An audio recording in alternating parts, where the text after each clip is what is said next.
मुझे आज भी याद है कि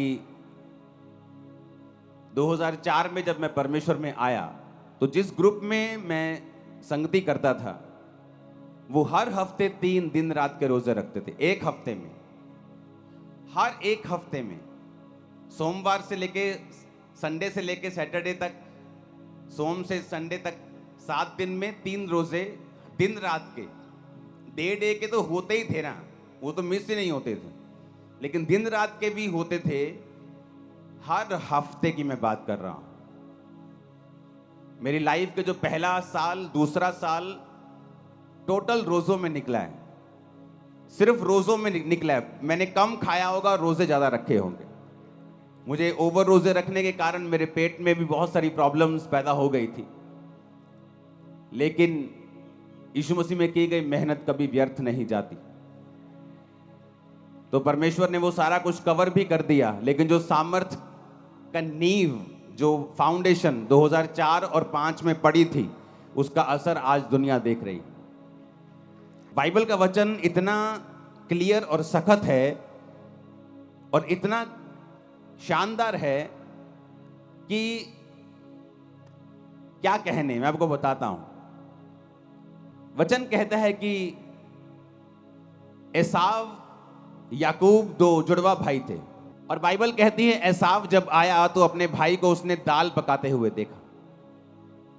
कहता है दाल मुझे चाहिए। कहता है दाल तुझे दे दूंगा, लेकिन तू बड़ा है। जुड़वा थे पहले, वो आया था। कहता तू बड़ा है तो तू ऐसा कर, अपने बड़े होने का पद मुझे बेच दे। याकूब ने कहा तू बड़ा है तो अपना पद मुझे दे दे, मैं दाल तुझे दे दूंगा। और वचन कहता है कि एक बार के भोजन के बदले में उसने अपने बड़े होने के पद को बेच दिया। और जब आशीष पाने के लिए निकला अपने बाप से, क्योंकि बड़ों को ज्यादा आशीष मिलती थी पहलोठों को, तो लिखा वो आशीष पाने के योग्य नहीं ठहरा। आंसू बहाने पर भी, तौबा करने पर भी उसे कोई भी आशीष नहीं मिली। क्यों? क्योंकि उसने शरीर को फॉलो किया था। जो लोग शरीर को फॉलो करते हैं वो आशीष पाने के योग्य नहीं है। वचन कहता है कि अगर आप व्यभिचार में गिर गए, अगर आप पाप में गिर गए, अगर आप चोरी में गिर गए, तो आप सेवा करने के भी काबिल नहीं हैं उच्च पद की।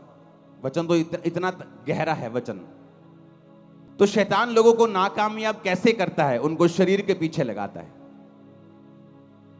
उनको पाप के पीछे लगाता है, डर के पीछे लगाता है, लोभ के पीछे लगाता है, लालच के पीछे, घमंड के पीछे, व्यभिचार के पीछे। और रोजे के उपवास क्या करता है? जब आप उपवास करते हैं, उपवास आपके शारीरिक, जो आपका बॉस बन गया शरीर। अगर शरीर ने कह दिया कि रात को आपको मोबाइल देखना ही देखना है, गंदी फिल्म देखनी ही देखनी है, तो आप उसको करते हैं, क्योंकि आपका शरीर भारा है, आपकी स्पिरिट हल्की है। आपका बॉस आपका शरीर है।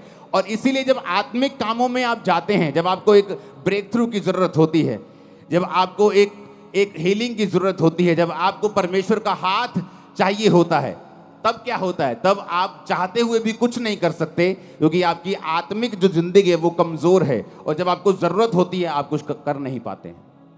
अपने हाथों को उठाओ, प्रभु से कहो, खुदावन मैं अपने शरीर के अनुसार नहीं,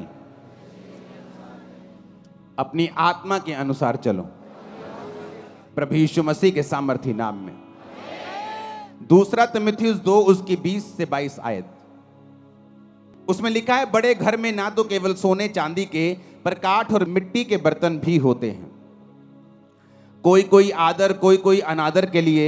यदि कोई अपने आप को इनसे शुद्ध करेगा तो आदर का बर्तन और पवित्र ठहरेगा और स्वामी के काम आएगा और हर एक भले काम के लिए तैयार होगा। जवानी की अभिलाषाओं से भाग, और जो शुद्ध मन से प्रभु का नाम लेते हैं उनके साथ धर्म, विश्वास, प्रेम और मेल मिलाप का पीछा कर। परमेश्वर ने कहा बड़े घर में सिर्फ सोने और चांदी के ही नहीं, काठ और मिट्टी के बर्तन भी होते हैं। अब आपके घर में बहुत से बर्तन हैं।